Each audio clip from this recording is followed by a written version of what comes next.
I'd like to show you the benefits of black plastic tarping, silage, tarping.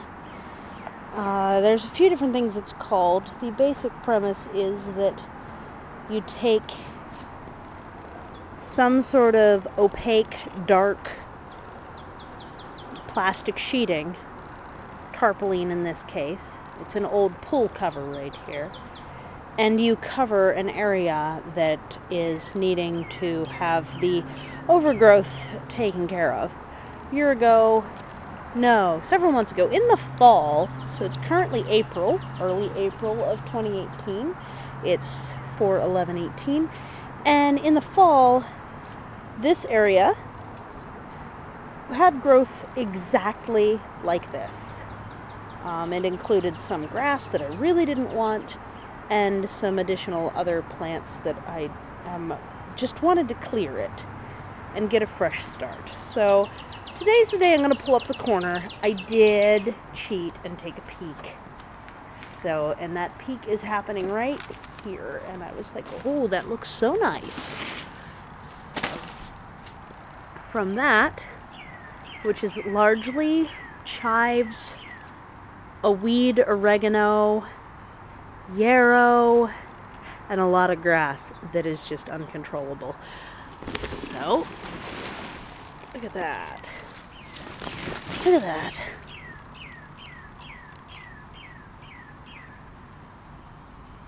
It's just pristine.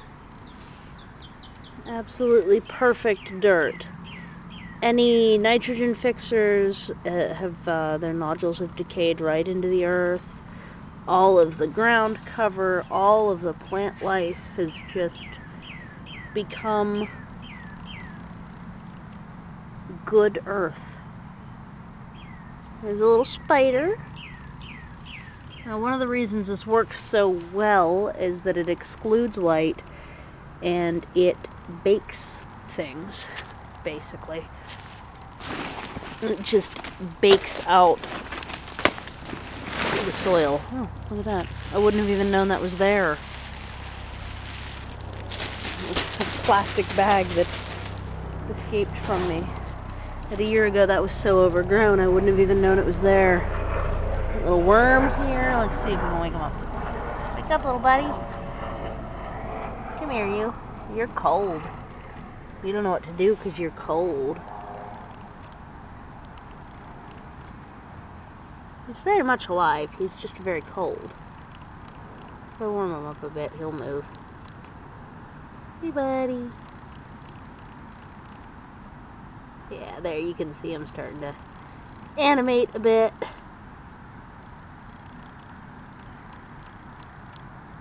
There he is. So the worms move in, which, incidentally, I recently learned that there were no native worms to this part of the world until the Europeans moved in. I'm Pittsburgh, Pennsylvania, of the U.S., and everywhere from, I guess, North Carolina north had no native worms. So, alright, buddy, I'll let you go back in so you can see all of the little wormholes in the ground and the crumble. And I just can't wait to get the shovel into this, see what it's like once it's tilled up. So let's take a moment and just go ahead and do that. I've got my shovel out.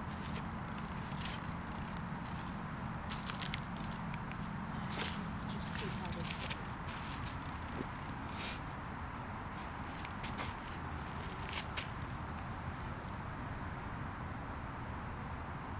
It's somewhat heavy clay.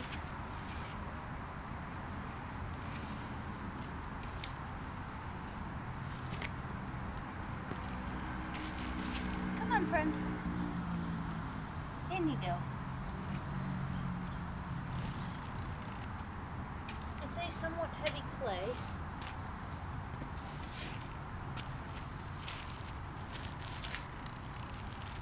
Let's yeah. So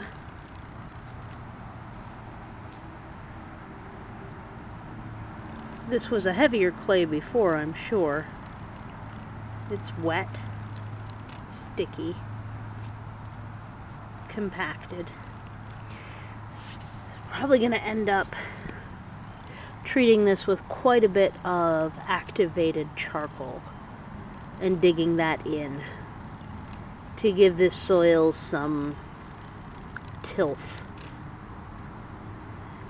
so that it has more of a consistency like this stuff does. I mean, not minding the,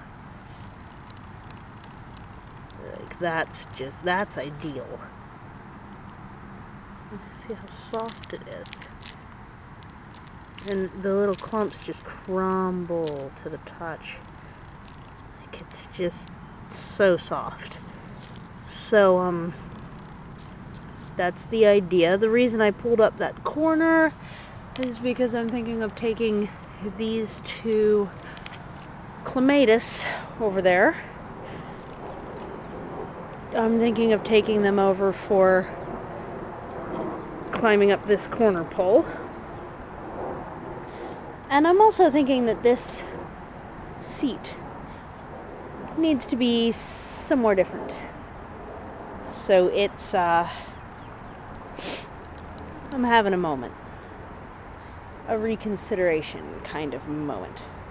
But even if it's not moving, I do want the clematis away.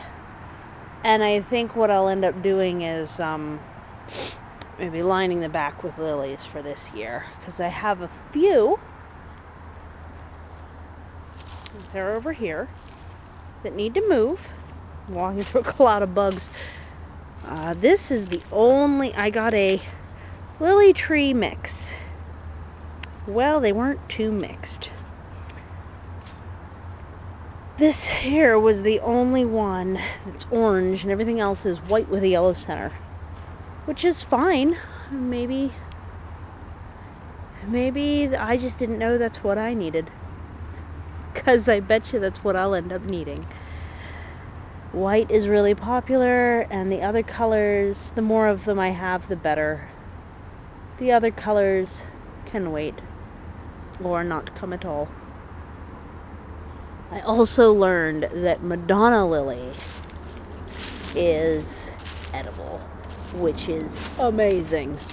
So I'm probably going to get a few of those as well. Maybe line the back right here with those. As long as they're not going to get dug up and eaten, I think it should be fine.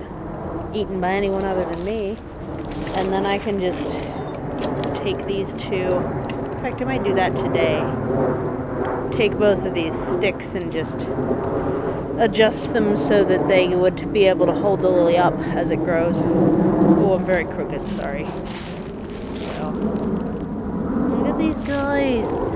They're huge. Look at those.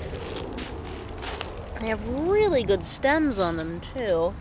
And they start blooming early April, and there's still new ones of those coming on, so that is exciting. We'll see how long those stay open. We will see. The idea of market garden has still got me by the brain pretty heavy.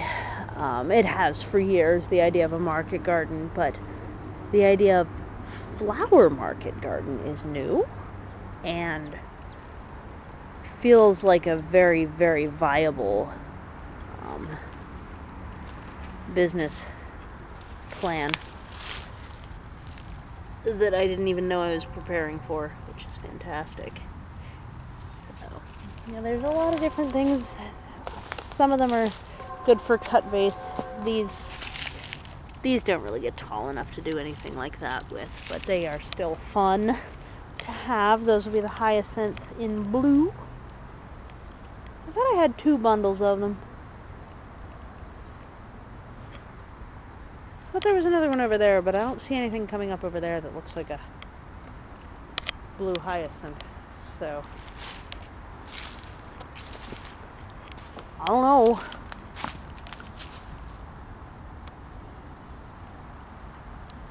This is a weed. That's basically what I spend most of the year doing, is going around going, oh, this is a weed. Right here in the middle of the Virginia spiderwort. Virginia bellflower. Another native. Therefore, another one with 6 million names. It's kind of how natives work.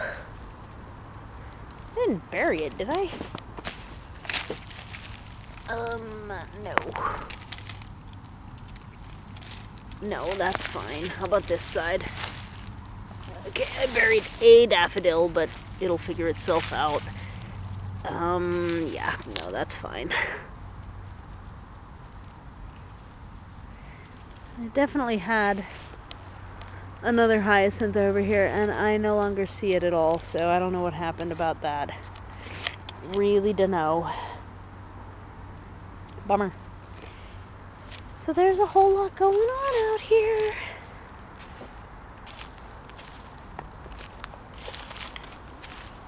I got my first one with an orange center opened up just today.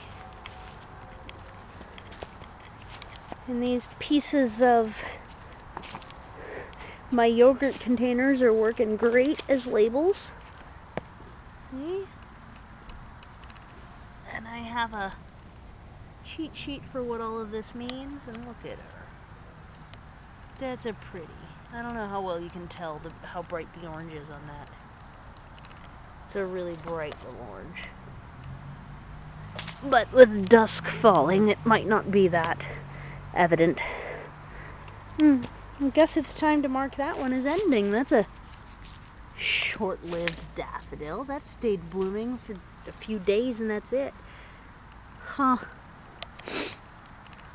So yeah, I guess it's time for me to start watching for bloom end dates as well. Are there any other? No, that's it. Wow. Alright, so that's short-lived. And my little red currant is doing much better than it had been. I think I need to keep a little bit more cleared ground around it. I hear a pupper off in the distance. I have no idea. It's been there for a week. Neighbors.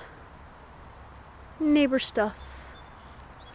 Looks like some of those were shelves. Just tore out.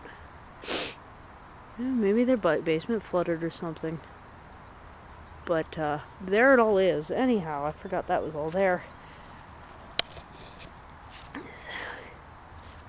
Yeah, that's what we're dealing with here. Frack ton. That's a word, right? A frack ton of daffodils. Yes. And they're beautiful. I'm very excited about it.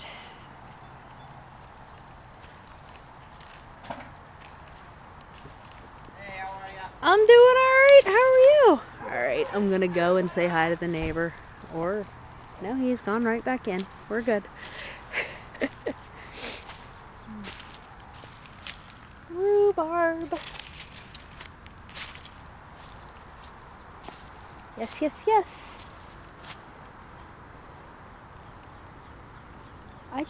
I can't believe I did this all by accident. Like, that's just remarkable. Oh, look. The wee little baby rhubarbs are actually doing pretty good. Look at that. This one's not doing quite as well, but it kept heaving out of the ground this winter. More so than the others, so that's understandable. And then this one I probably should untuck it from all these daffodils while it's still little and able to handle the move. Yeah. Look at that. There's actually a row of rhubarb here. Fancy. And the asparagus I was starting to cut back. But mostly it's just a wash of daffodils this time of year. Yay! Okay, bye!